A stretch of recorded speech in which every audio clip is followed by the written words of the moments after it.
Nazir Dafiyud. Bonjour, dans notre date, il y aura un long raisonnement que la Gemara va faire. Et on peut quand même remarquer que dans le En Mishpat, il n'y aura aucune référence dans la halakha. Il n'y a pas de Rambam, pas de Tour ni Shulchan Aruch. Et donc, il faudra essayer quand même de trouver une halakha qui a été écrite entre les mots, dans les lignes blanches comme ça s'appelle. Et essayer de voir quelle sera la conclusion de la Gemara. Et d'essayer de comprendre aussi s'il y a une certaine conclusion point de vue halakha, pourquoi cette halakha n'a pas été ramenée dans le Rambam ou dans les poskim. La Gemara, elle va, au début du daf, on va ramener une Mishnah. La Mishnah, elle est incompréhensible. La Gemara, elle va faire un raisonnement pour essayer de comprendre de quoi on parle. Est-ce que c'est la vache qui parle ou c'est l'homme qui parle? Après le long raisonnement, il y aura une conclusion. On peut en arriver à deux conclusions. Point de vue, les points qu'on peut ressortir dans la halakha dans cette sugya. Et on va essayer de voir pourquoi le Rambam n'a pas écrit ces halakhot. Le Rambam, on ne le laisse pas tranquille. Quand il écrit des halakhot, on pose la question pourquoi il a écrit comme ceci, pourquoi il a écrit comme cela, pourquoi il a rajouté ce mot, pourquoi il a été posé comme ça et pas autrement. Et quand il n'écrit pas les halakhot, alors on lui pose la question pourquoi tu as laissé cette halakha et tu ne l'as pas écrit dans ton livre. Les deux maskanotes qu'on peut sortir de la sugya, c'est la première, c'est que quelqu'un qui fait une nézirut et qui a dit un langage, je prends sur moi une nézirut de la viande de cette vache, la nézirut ne fait pas effet. Parce que ici, il y a une problématique dans sa phrase. Une nézirut, ça parle de quelque chose de bien spécifique, de quelqu'un qui prend sur lui d'être nazir en tant que personne, et il prend sur lui des interdictions qui parlent de vin et de touma, etc., et on ne parle pas de viande du tout. Donc quelqu'un qui dit je prends sur moi une néziroute de viande, ça veut rien dire, et ça veut pas, on n'explique pas sa phrase qu'il est en train de se priver de la viande de cette vache. Donc ici il n'y a pas de néziroute, et peut-être qu'il n'y a pas aussi, il n'est pas privé non plus de la viande. Une deuxième halakha qu'on peut ressortir dans cette sugya, d'après la conclusion, c'est que si quelqu'un il prend sur lui une néziroute avec une condition. Il dit comme ça, cette vache, on dirait qu'elle est tout le temps assise, elle est tellement grosse qu'elle n'arrive pas à se lever. Si cette vache ne se lève pas, je suis nazir. Et finalement, la Gemara va faire un raisonnement. Est-ce qu'on parle d'un cas où elle se lève toute seule ou bien c'est moi qui l'ai levée? Et la Gemara dira que de toute façon, quoi qu'il en soit, si finalement elle s'est levée, il n'est pas nazir parce que dans son intention était que si cette vache se lève, il n'est pas intéressé d'être nazir. Et c'est que je suis nazir que dans un cas où elle ne se lève pas. C'est ça les deux conclusions qu'on peut sortir de la Gemara. Peut-être qu'il y a encore beaucoup de halakhot, mais c'est ça ce qui sort plus ou moins quand on étudie facilement la Gemara. Il y a une histoire avec le Chazon Ish, et après on va reprendre le Rambam. Le Chazon Ish, il était en train d'étudier avec un élève, et il lui a dit combien de conclusions tu peux sortir de cette sugya. Bon, alors l'élève il étudie bien la sugya, Gemara, Rashi Tosfot, et il sort quelques conclusions, on va dire 5-6 halakhot. Il voit un peu les halakhot qu'il y a dans le Mishpat. Il dit, voilà, c'est ça les halakhot que je peux sortir de cette Gemara. Le Chazon Ish, il lui a dit, viens, je vais t'apprendre comment on étudie. Il prend la sugya, il la décortique complètement. Ici, il y a une question, ici, il y a une réponse. Qu'est-ce qu'on sort de la question? Qu'est-ce que la Gemara comprenait quand elle a fait la question? Qu'est-ce qu'elle comprenait quand on a donné la réponse? Quelle est la différence entre la question et la réponse? Qu'est-ce qui s'est passé dans la preuve? Qu'est-ce qu'on peut voir dans la preuve qu'au fait, c'est sûr pour la Gemara une autre halakha qui n'a pas été écrite, c'est comme ceci ou c'est comme cela. Dans la deuxième preuve, dans la question qu'on a sur la preuve, et après on prend Rashi, pourquoi Rashi explique comme ça et pas comme ça, et Tosfot, qu'est-ce que Tosfot comprenait dans la question, dans la réponse, etc.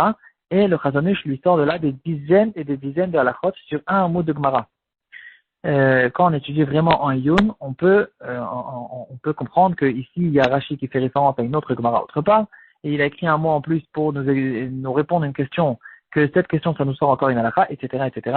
Quelqu'un qui étudie en Iyun, et en plus de ça, c'est le Chazon Ish, on peut sortir des dizaines et des dizaines de halakhot de chaque amoud de Gemara. Et ça, en fait, un peu tout ce que font les poskim. Quand il y a une halakha qui arrive devant eux, on essaye de trouver dans tout le chasse des halakhot, et même dans la Vamina de la Gemara, on essaye de trouver des nafkaminot, etc., qui vont nous donner des halakhot. En fait, si on peut dire que c'est ça un petit peu le Iyun qu'ils avaient l'habitude d'étudier pendant toutes les générations jusqu'à peu près 100-150 ans. C'est ce qu'on appelle la chita du pilpoul. Depuis le début d'Achronim, et même bien sûr, même chez les Rishonim, la manière dans laquelle ils étudiaient la Gemara, c'est de se rattacher sur le texte complètement et d'essayer de comprendre qu'est-ce qu'il y a dans le texte, qu'est-ce qu'il y a dans Rashi, quelle était la question de Tosfot, pourquoi Tosfot pose cette question de cette manière et pas d'une autre manière, etc. Et c'était ça le Iyon qu'ils avaient l'habitude à l'époque, comme on connaît aujourd'hui dans le Marshal, etc. C'était ça la chita du Pilpoul, jusqu'à que certains des élèves avaient un peu exagéré avec cette chose-là. Et on peut retrouver au cours des générations certains rabbinim comme le Shla Akadosh qui étaient un peu contre, parce qu'ils avaient un peu perdu, c'était devenu trop Pilpoul. On s'était trop écarté du centre et de la compréhension. Mais en fait, le fond de cette chita du Limoud, c'est pas comme ce qu'on a l'habitude aujourd'hui, c'est plutôt cette chita d'essayer de décortiquer complètement la sugia, de tout ouvrir et d'essayer de comprendre qu'est-ce que celui qui a posé la question, qu'est-ce qu'il comprenait et quelle est la différence entre lui et celui qui va répondre à la réponse, etc., etc. On peut trouver il y a une chouva du Bet Yosef, dans le shoot Bet Yosef, pas dans le shoot Afkat Rochel, en fait, il envoie une lettre à un élève qui lui a posé la question, qu'est-ce que vous avez étudié dans la yeshiva? Il a raté un jour le shiur de la yeshiva, et le BTSF, il essaye de lui rédiger le shiur qu'il a donné dans la yeshiva. Donc de là, on peut voir vraiment, jusqu'à aujourd'hui, comment c'était la manière du shiur du BTSF.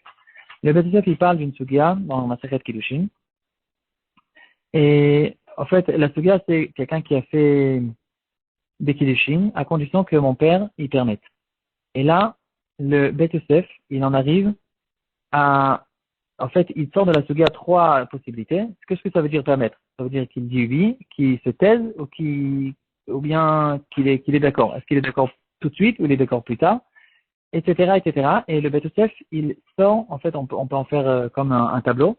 Il sort, je crois, 545 possibilités possibles et inimaginables de tout ce qui peut sortir de la sugia. Tous les cas possibles et imaginables jusqu'à que le BTSF il sort de la bain halakha. Donc c'est ça un peu ce qu'ils avaient l'habitude de faire. On a complètement dévié du sujet, je reprends. Dans notre sugia, c'est vrai qu'il n'y a pas de halakhot, on a quand même vu deux halakhot qu'on peut sortir de la conclusion de la Gemara, et là la question se pose, pourquoi le Rambam ne les a pas ramenés? Le Shulchan Aruch ne ramène pas de halakhot à propos de Nazir, et le Keren Ora va relever cette question, où sont passés ces deux halakhot. Et le Keren Ora il va répondre, il va dire la première halakha. Donc on répète, la première halakha était quelqu'un qui a dit je suis nazir de la viande de cette para. On a dit qu'il n'est pas nazir.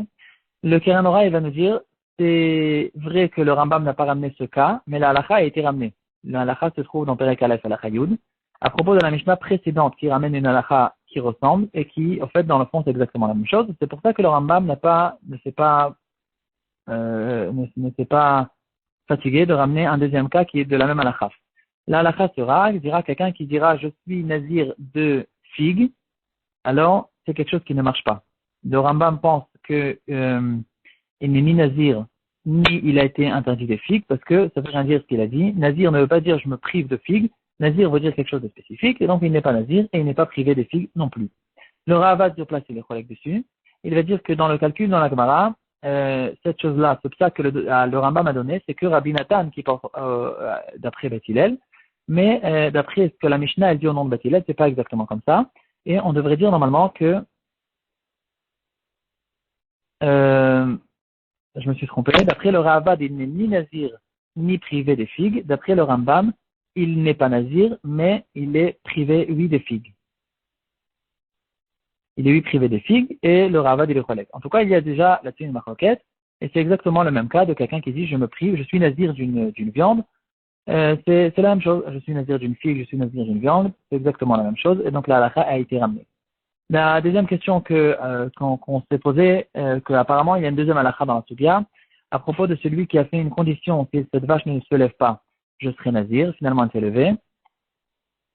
On dit qu'il n'est pas nazir. La deuxième chose, le Keren Ora va répondre que la raison pour laquelle le Rambam n'a pas ramené, parce que ce cas-là n'a pas été ramené clairement dans la Gemara, ni dans la Mishnah, c'est un cas qu'on déduit entre les lettres, entre les phrases, et donc c'est pour ça que le Rambam n'a pas ramené cette halakha.